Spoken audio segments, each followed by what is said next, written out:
Jie stovėjo žiedų, o taip aplink bokšto visas žiedas buvo mašinų.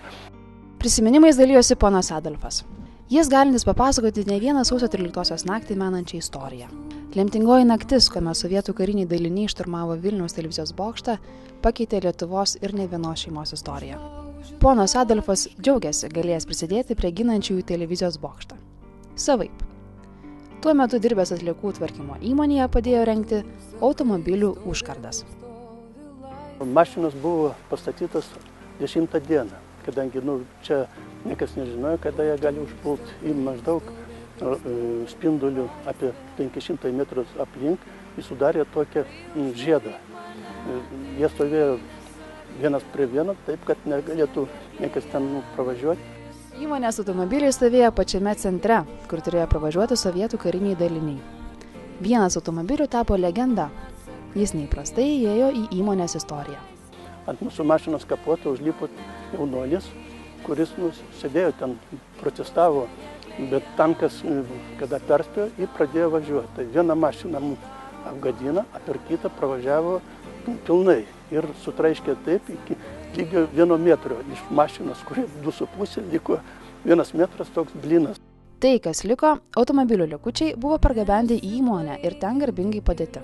Tarybų laikais kiekviena įmonė turėjo garbės lentą, kur kabėjo pirmūnai. Tai pastatėm šitą mašiną prie šitos lentos, jinai ten stovėjo. Pačiam... Bet jinai buvo tokio pločio? Ne, pločio tai jinai beveik normaliai, tik aukščio tokio. O tokia aukščio apie metrą.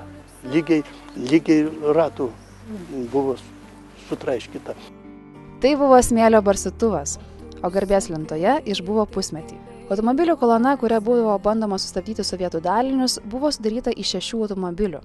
Tačiau, jei ne pačių darbuotojų iniciatyva, jų galėjo ir nebūti. Tuo metu buvęs tiesioginis vadovas atsisakė juos statyti. Jis mašinos nesiųs ten prie bokšto, taip pasakė. Nors jis buvo lietuvis, bet jis buvo tarybų armijos karininkas atsargoj. Jis tai motyvavo to, kad tankas vis tiek pravažiuos per mašiną.